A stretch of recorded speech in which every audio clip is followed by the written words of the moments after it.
Yo yo yo! Aujourd'hui, je retourne aux sources, c'est-à-dire à la programmation, ce que j'ai fait au début de ma carrière, tout de suite après mes études. Et je vais montrer comment l'IA peut aider à créer des programmes qui ne sont pas très sophistiqués, mais qu'on peut faire même si on ne sait pas comment programmer.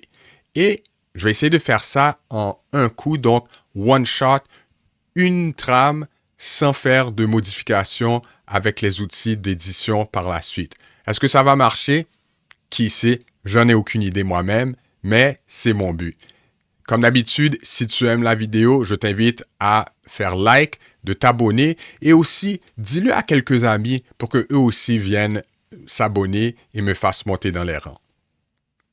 La plupart des gens utilisent l'intelligence artificielle pour faire des tâches textuelles, c'est-à-dire écrire du texte, écrire des courriels, reformuler, analyser, etc. Mais un des endroits où l'IA est le plus utilisée, surtout l'IA générative, c'est dans la programmation. Pourquoi? Parce que ça a été entraîné avec des centaines de milliers, si ce n'est pas des centaines de millions de pages de code à travers l'Internet et les outils ont appris à programmer pas mal bien. Et ce que ça permet, c'est de créer des programmes, des preuves de concept rapidement sans être obligé de se monter une équipe de programmeurs. Et ça, c'est important et c'est utile parce que depuis que moi, j'ai arrêté de programmer à 100%, de temps en temps, j'ai besoin de faire des petites choses, donc des petites tâches que j'ai besoin d'automatiser, mais que je sais que je ne peux pas payer un programmeur ou aller chercher quelqu'un pour le faire parce que c'est trop niche, c'est vraiment juste pour moi, mais de passer mon temps à essayer de me rappeler, bon, comment je fais ça dans tel langage, à un moment donné, ça devient lourd. Mais avec l'IA, je suis capable de générer des programmes beaucoup plus rapidement avec des langages que je ne connais pas nécessairement, mais pour que les programmes fassent ce que moi je veux. Et sachant que je suis le seul à l'utiliser, le niveau sécurité, le niveau est-ce que c'est propre, est-ce que c'est le plus efficace, ça m'importe peu. Et ça me permet d'avancer, de faire des outils qu'autrement, je ne serais pas capable d'avoir et que je serais obligé de faire des choses manuellement. Et dans cette vidéo, ce que je vais faire, c'est montrer comment, en quelques minutes, en utilisant un outil, donc Claude, je vais utiliser la dernière version de Claude, je vais montrer comment on peut créer une extension relativement simple. Et on va faire ça, je vais essayer de faire ça en une quinzaine de minutes maximum. Ça va dépendre de ce que Claude fait. Est-ce qu'il réussit à créer du code qui fonctionne bien la première fois? Est-ce qu'il va y avoir des erreurs? Parce que c'est possible qu'il y ait des erreurs. Et il y a aussi le temps de génération du code qui va prendre un petit peu de temps. Donc, tout ça, on va voir si ça peut le faire en une quinzaine de minutes ou non. Donc, allons-y. L'application que je veux faire est relativement simple, mais elle n'est pas triviale et elle règle ce problème-ci. C'est-à-dire, lorsqu'on copie-colle du contenu qui vient de ChatGPT ou d'autres modèles de langage, souvent, ça va mettre, vous allez voir souvent des étoiles. Et ça, c'est ce qu'on appelle du Markdown. Donc, c'est c'est le langage que ChatGPT, Gemini, Claude utilise pour formater le texte pour que ça soit agréable à voir aux yeux. Mais lorsqu'on le copie-colle, des fois, ça génère ça et c'est pas toujours agréable. Mais si l'outil dans lequel on colle supporte le formatage, ben, il y a moyen de convertir ça en texte formaté pour que ça soit plus beau dans l'outil qu'on utilise. Donc, dans ce cas-ci, ça va être Google Docs. Et ce que je veux, c'est une extension où si jamais je colle quelque chose et je réalise qu'il y a du code Markdown, que j'ai juste à cliquer sur le bouton de l'extension et ça va me permettre de prendre la version formatée et écraser celle que j'ai mise qui avait le Markdown. Et à ce moment-là, mon texte apparaît comme il faut. Et comment on va faire ça? Bon, je vais le faire avec Claude, donc la version 3.7 de Claude ici. Et pour que ça soit le plus efficace, si jamais tu veux utiliser cette approche, mais dans Claude, il faut activer quelque chose, une de ses caractéristiques qui sont les artefacts. Les artefacts, c'est un peu comme ce que fait ChatGPT. Donc, pour les activer, il faut aller dans les paramètres de Claude. Donc, je vais dans les paramètres de Claude Et dans les premiers paramètres, on voit ici qu'il y a les capacités de Claude et le premier, ce sont les artefacts qu'il faut activer. Et ça va séparer le texte, donc le code qu'il va générer pour l'application du reste de la conversation. Donc, comme c'est activé, je peux maintenant donner la requête à Claude pour qu'il fasse le travail. La requête est assez simple. Une phrase. Hey Claude, j'aimerais que tu crées une extension Chrome qui convertit du Markdown en texte formaté que je peux coller. Donc, c'est tout. Et là, ça va me créer toutes les informations. Oh non, dernière chose que j'ai oublié. Dans le mode d'écriture de Claude, de génération de contenu, il y a le mode normal, mais il y a aussi le mode étendu lorsqu'on veut faire de la programmation. Donc moi, je vais lui demander de travailler en mode programmation et je lui dis go. Et là, ce qu'on va voir, c'est combien de temps ça va prendre à générer. Mais en général, ça peut prendre peut-être 1 minute ou 2. Et il crée tout le code nécessaire pour la formation. Et on voit que ça va assez rapidement. Donc, il a fait un fichier, 2. Il vient de faire le 3e. Et tout ça, il le fait assez rapidement. J'aurais pu utiliser ChatGPT aussi pour le faire, mais pour la programmation, je préfère Claude. J'ai en général eu moins de difficultés avec Claude pour faire les tâches de programmation qu'avec ChatGPT. Mais ça fait tellement longtemps que je l'utilise que c'est peut-être une question d'habitude plus qu'autre chose. Donc, voici ce qu'il a fait. Il a créé une extension qui a une interface simple avec 2 onglets, donc une entrée, un aperçu. Et après ça, il donne les instructions pour l'installer. J'ai déjà fait ça et je sais qu'il a fait quelque chose que je n'aime pas vraiment. C'est qu'il a mis tout le code dans un seul fichier. Et après ça, il me dit, mais arrange-toi pour copier-coller le code dans chacun des fichiers. Mais c'est pas ça que je veux. Ce que je vais lui dire, c'est sépare le fichier, crée-moi des fichiers séparés. Donc, pour sauvegarder. Donc, crée des fichiers séparés que je peux sauvegarder. Et voilà. Là, je ne sais pas pourquoi tellement il réfléchit, mais ça, je l'ai mis en mode réflexion. Mais là, il va me créer plusieurs fichiers. Donc ici, manifest.json, c'est la liste des fichiers que l'extension a besoin pour travailler. Popup.html, c'est la fenêtre qui va apparaître. Popup.css, c'est les couleurs, le formatage que la fenêtre va avoir. Et il devait avoir un ou plusieurs documents JS. Donc, JS, c'est du JavaScript et c'est le programme en tant que tel, donc celui qui sait quoi faire comme travail. Et je vais juste voir ce qu'il va faire. Il va peut-être, des fois, il en crée un autre, des fois non. Oui, il a créé une icône pour l'extension. Bah, c'est pas fameux, mais bon, c'est une icône.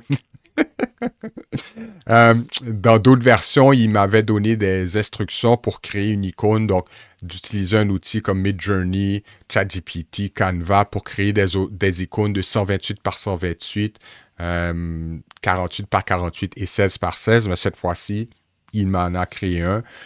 Bon, c'est pas très beau, mais je peux le modifier par la suite. L'idée, c'est de faire le concept et de s'assurer que ça fonctionne. Donc, après ça, il donne les fichiers qui ont été créés.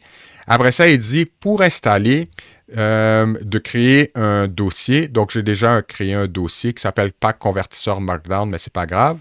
Chacun des fichiers doit être dans ce dossier avec le nom exact. Donc, ce que je vais faire, c'est aller ici et pour chacun des fichiers, je vais les sauvegarder. Je vais m'assurer qu'il a le nom exact. Et je vois ici qu'il rajoute -JSON. Il va faire ça pour tous les fichiers avec une extension. Et pourquoi ça sauvegarde là? C'est pas là que je voulais sauvegarder. Je vais changer ici. Donc, c'est dans TMP. Et non, Stéphanie, c'est pas ma blonde.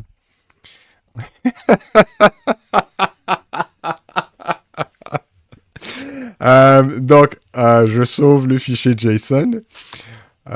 Ensuite, je vais faire la même affaire pour les autres. Donc là, il faut que je les fasse un par un parce que je lui ai demandé de faire des fichiers séparés. Mais s'il m'avait créé un fichier, j'aurais eu le fichier, il aurait fallu que je le sépare manuellement. Ce que je n'ai jamais essayé, c'est de lui demander de créer tous les fichiers, de les mettre dans un fichier zip. Donc, j'aurais pu à ce moment-là juste sauvegarder le fichier zip et ça aurait fonctionné. Donc là, je suis rendu à 4 fichiers sur 5.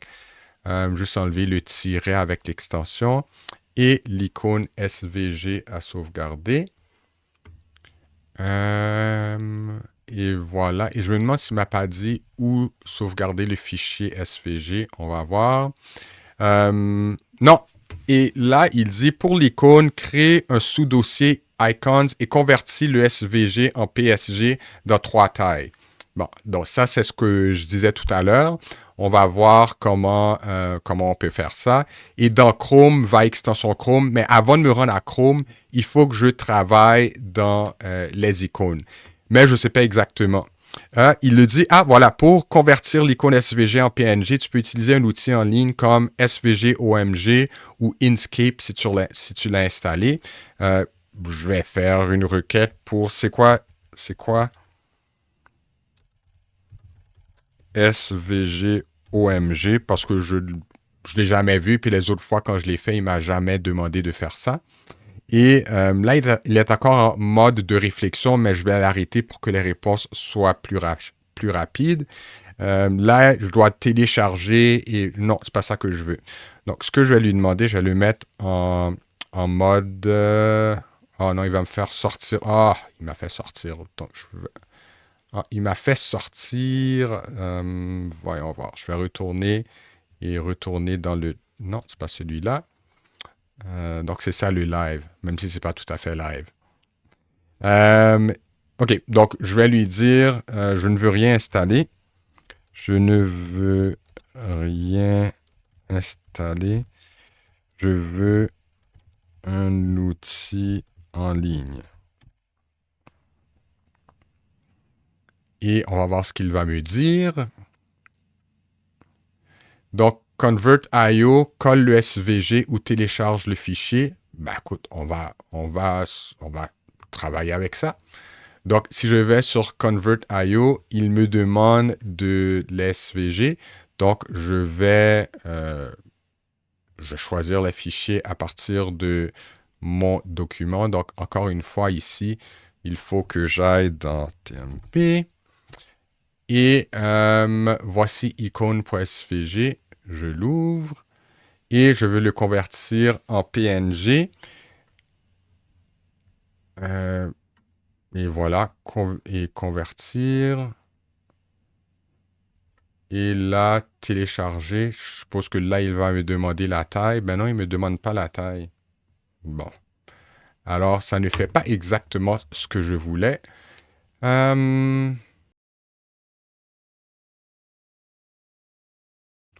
Bon, je suis de retour.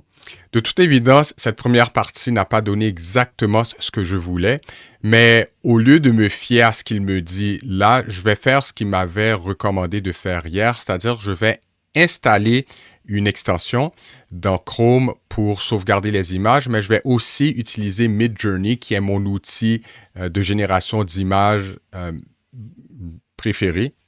Et je vais lui demander de m'aider à créer des icônes avec Midjourney et je vais utiliser l'extension pour télécharger l'icône et lui donner la taille que je veux.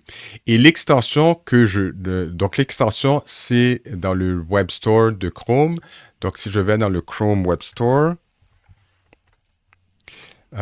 l'extension que je veux s'appelle j'ai un blanc de mémoire. Resizer. C'est ça. Resizer.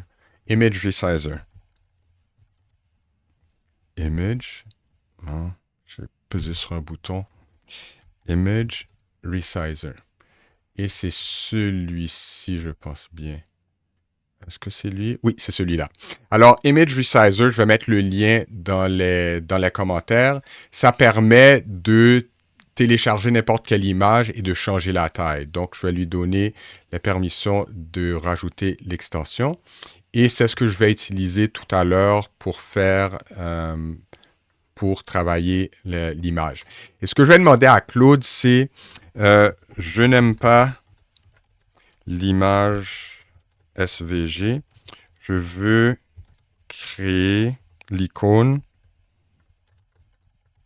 avec Midjourney. Donne-moi une requête à utiliser dans Midjourney pour créer mon icône. Et voilà. Et on va lui laisser créer une requête. Là, il est encore en mode de pensée parce que je ne veux pas changer de conversation. Mais normalement, je le changerai pour retourner en mode conversationnel. Et voilà. OK. Donc, il a vu que la requête était en français. Donc, il explique c'est quoi comme requête, mais il a dit d'utiliser la version anglaise et il l'a fait en mode carré. Donc, moi, ce que je vais faire, c'est que je vais copier ça. Je vais aller dans Midjourney et je vais coller ça. Et comme j'utilise le web et non la version, parce que normalement, les anciennes versions n'avaient pas une portion web, il fallait utiliser Discord et tout mettre. Mais je vais demander d'utiliser la version web, la version carrée d'une image et on va lancer ça et ça va prendre quelques secondes pour générer l'image. Est-ce que je l'avais mis sur Turbo? Oui. Donc, ça devrait être assez rapide pour générer l'image. Et on va voir laquelle je préfère. Ah, celle-là est pas mal. Elle est mieux que le SVG qu'il avait fait tout à l'heure. Donc, je vais l'ouvrir, l'image, dans un nouveau tab. Et c'est là où je peux utiliser l'extension de Image Resizer. Et je vais lui dire que je vais lui dire ce que je veux comme taille. Donc, je veux 128 par 128. Et là, je peux sauvegarder l'image. Donc, en PNG. Donc, je télécharge l'image. Et j'ai créé mon répertoire icône. Et ce que je vais faire, c'est que je vais remplacer, celle-là, c'est 128. Donc, je vais remplacer l'original ici. Veux-tu la remplacer? Oui. Ensuite, je vais faire la même affaire avec 48. Et je vais télécharger. Remplacer la 48. Et finalement, la dernière, c'était 16. Donc, je vais remplacer la 16 et remplacer celle-ci. Et voilà. Donc, maintenant, j'ai mes icônes et j'ai le code qui a été installé. Et maintenant, on va regarder c'était quoi ces instructions. Donc, si je remonte en haut, il dit... Donc, il a créé les fichiers. Donc, j'ai créé le fichier avec les informations. J'ai sauvegardé chacun des fichiers. J'ai sauvegardé les icônes.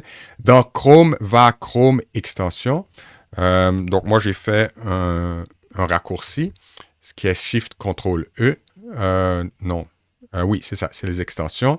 Et il a dit, je vais retourner, active le mode développeur en haut à droite. Donc, si je vais ici, en haut à droite, j'ai activé le mode développeur.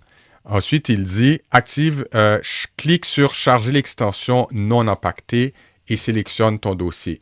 Donc, en anglais, parce que moi, j'utilise une interface anglaise, c'est Load Unpacked. Donc, quand je clique dessus, je vais aller dans le répertoire où j'ai mis tous les fichiers. Donc, c'est le répertoire temp ici. Et je sélectionne. Et on va voir ce qu'il va dire. Il dit que l'extension a été chargée. Et effectivement, si on regarde ici, on voit que l'extension est là. Et elle a été activée. Et quand je regarde les extensions disponibles, elle devrait être quelque part là. Donc le M bleu, il est où? Le voilà, ici. Et je vais faire un pin ici pour voir ce que ça donne. Et on va voir si l'extension fonctionne. Peut-être que oui, peut-être que non. On va tester. Donc ici, j'ai le contenu.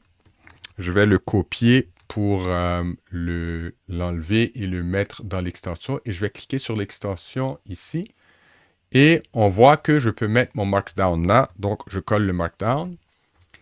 Et après ça, je clique sur Convertir. Et voici la version convertie. Copie le texte formaté. On voit que le E accent aigu ici n'est pas tout à fait bien fait. Donc, c'est des choses que je peux demander à Claude de corriger par la suite.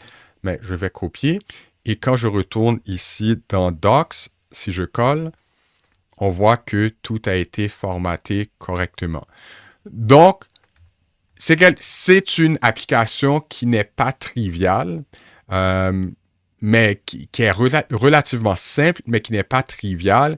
Et s'il avait fallu coder ça à la main, ça aurait pris des heures. Et là, ironiquement, la portion qui m'a pris le plus de temps, ce n'est pas la création de l'application elle-même, mais c'est d'aller générer les icônes parce que c'était un petit peu plus compliqué que ce à quoi j'avais été habitué. Donc, c'est la force de ces outils pour faire des petits outils, des utilitaires qu'on peut avoir besoin et que soit on ne trouve pas l'extension, soit on ne trouve pas le programme et on ne sait pas programmer, ben ces outils-là peuvent aider à le faire. Et parmi ceux que j'aime bien et celui que je préfère pour faire ce genre de travail, c'est vraiment Claude. Donc, j'espère que ça te donne des idées pour l'utiliser lorsque tu as des petits programmes à faire et que tu ne sais pas trop par où commencer. Un outil comme Claude peut vraiment t'aider. Et si jamais tu as des erreurs, et j'ai été un peu surpris parce qu'il n'y a pas eu d'erreur. Ça aurait été intéressant d'avoir des erreurs et montrer ce qui arrive. Mais lorsqu'il y a des erreurs, il suffit de dire à Claude, voici l'erreur que j'ai. Donc, copier-coller l'erreur, la mettre dans Claude, lui dire, voici l'erreur que j'ai. Claude va modifier le fichier qui a des erreurs. Il va dire, sauvegarde, écrase la version qui était là avant, mets celle-là à la place, roule ton programme encore et dis-moi s'il fonctionne. Et comme ça, en itérant, on peut créer des programmes qui sont assez sophistiqués, même si on ne connaît pas la programmation. Donc, j'espère que ça te donne des idées, que tu vas avoir la chance de travailler avec ça. Et si tu fais un programme intéressant, partage-le dans les commentaires. Ça serait cool de pouvoir l'essayer et voir ce que tu es capable de faire. Sur ce, j'espère que ça t'a plu. Et à la prochaine. Yo, c'est parti, à tout prendre la vie pour la vie. Je me pose devant l'écran, j'ai une idée en tête. Avant fallait des heures, maintenant c'est en une crête. L'IA me guide, elle gère tout mon flow. Une ligne de commande et c'est parti go. Martin qui traîne, pas de problème mon gars. Une extension de pro, mais tout au droit. Les outils font le boulot, on passe à l'action. C'est pas de la magie, c'est l'IA en motion. Automatique, les pixels magiques. Pratique, résultat authentique.